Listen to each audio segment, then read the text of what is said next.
Thank you, Abby. It's my privilege to welcome Sally Osberg. Sally is the president and CEO of the Skoll Foundation, where she leads the foundation's team identifying and supporting innovators who are pioneering effective, sustainable solutions to global challenges.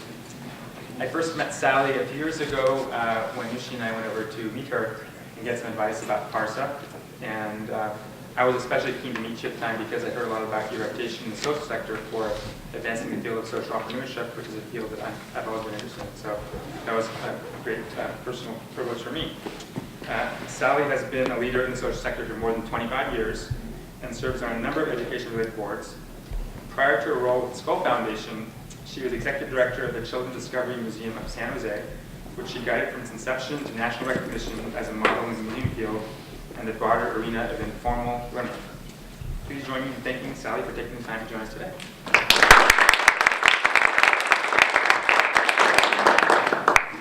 So what I thought I'd do is ask a few questions and have a conversation, and we'll invite the audience to join us. Perfect, perfect.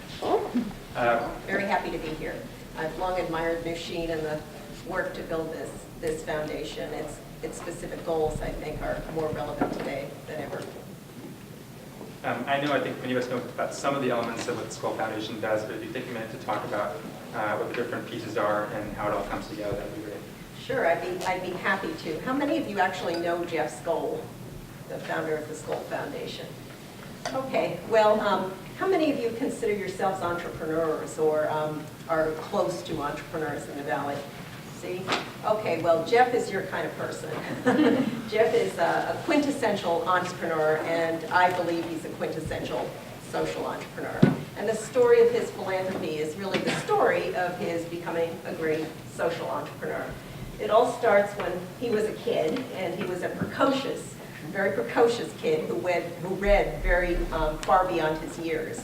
And what he read, whether it was Aldous Huxley or Orwell, really distressed him. As a young man, he realized that there were problems and challenges in the world that were really on their way to making the world he would grow up in not a very pleasant place. So even from a young age, he determined he would do something about that. And because he was very moved by the stories he read, educated and influenced by those stories, he wanted to become a writer. But he was also, a whiz in math, and so he went into engineering. And yet he had that entrepreneurial spirit, so before he had even graduated, he started one company, and after he graduated, he started another. And he'll joke and say one of those companies was called Micros on the Move, and it turned out to be a very apt name because the computers that he was rented tend to stay on the move and not come back so that he could. So with that, he got himself to Stanford Business School, and it was there he really put together the networks that would serve him well as he became an entrepreneur in Silicon Valley. Among the people in those networks was Pierre Omidyar, whom I'm sure many of you know, and it was Jeff's frustration in his work with Knight Ridder, which was refusing to sort of figure out that classified were going online, that led him to finally say, okay, to Pierre, I will join you in launching this online auction business. And of course that became eBay, and eBay then was the source of the fortune that would give Jeff the wherewithal to really plunge full bore into philanthropy.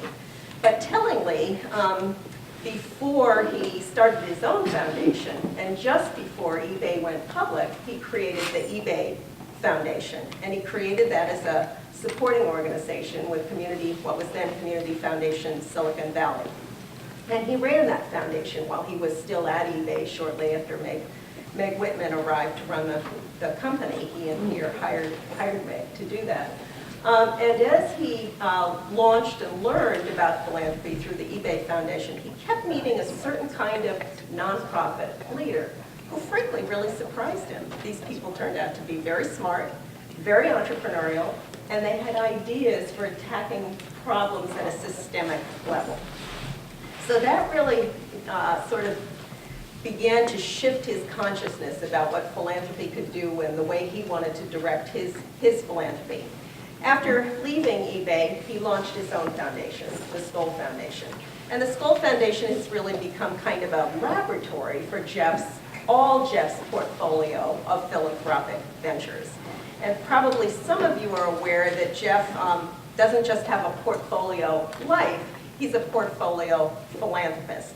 So in addition to creating the eBay Foundation and the Skoll Foundation, he also created his own family office, which has taken a path toward more alignment of his investments with his philosophy and his belief about the way to leverage resources to solve the big problems in the world.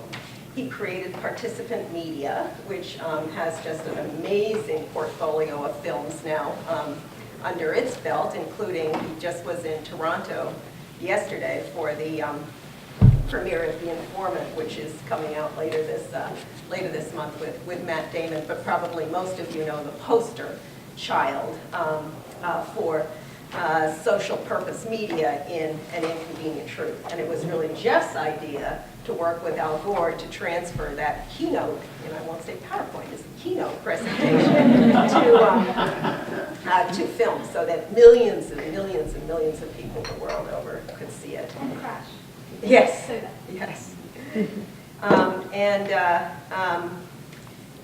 So Participant Media, and now the most recent venture is the Skoll Urgent Threats Fund. And some of you have probably read that we're spinning that out of the foundation in order to provide an opportunity to focus, really double down on what Jeff feels are the most urgent threats confronting humanity and the planet. And these include climate change, water scarcity, pandemics, continued conflict in the Middle East, and nuclear proliferation. So that's the 5 first urgent threats. And Larry Brilliant is now on board and started to build that organization. So a real suite of, or a portfolio of ventures to attack the challenges in the world and to bring the appropriate tools to solving those challenges. So that's the sort of portfolio of ventures. And of course, I run the Skoll Foundation, and I think that's the best. So. Thank you. I'd heard the term social entrepreneurship for a while, but it didn't have any meaning for me until I read this amazing book, which I highly recommend, which is How to Change the World by David Bornstein. And in that, there's a lot of examples that really show me the parallels between business entrepreneurs and social entrepreneurs. If you could give us a few examples of some of these social entrepreneurs that maybe the Skoll Foundation has supported that you think are moving examples and show us the ability of these individuals to make a big difference. Yeah, I'd be happy to, and probably you all have amazing examples of people whom you would consider social entrepreneurs as well. And I consider Jeff Skoll a profound social entrepreneur for creating these ventures really to solve the big problems in the world. But some of the ones whom I think are really remarkable. All of you know Muhammad Yunus, obviously, and so you know his story and how he's regarded as, even though microfinance actually predates him by quite a bit, you know him as the father of microlending and microcredit. So he's a great example. But there are also people like Paul Farmer, who grew up picking citrus in Florida as a young man, where he experienced firsthand migrant labor, and the Haitian laborers working in the citrus groves of Florida really started to affect his consciousness around labor rights and the plight of the poor and their lack of access to health care. Went on to work 20 years in Haiti, founded an organization called Partners in Health, which really argues that that health is a basic human right. And Paul is just a tireless champion for health care. But it was his work that really led to the WHO's revising its policies against its policies around TB drug distribution in the developing world. The WHO argued, for example, that poor people did not have the wherewithal to manage their treatment. So Paul's innovation was the development of this community health workers. So these are non-professionals who are trained in communities to work with patients and thereby to ensure that the system can serve the poor effectively. So the rates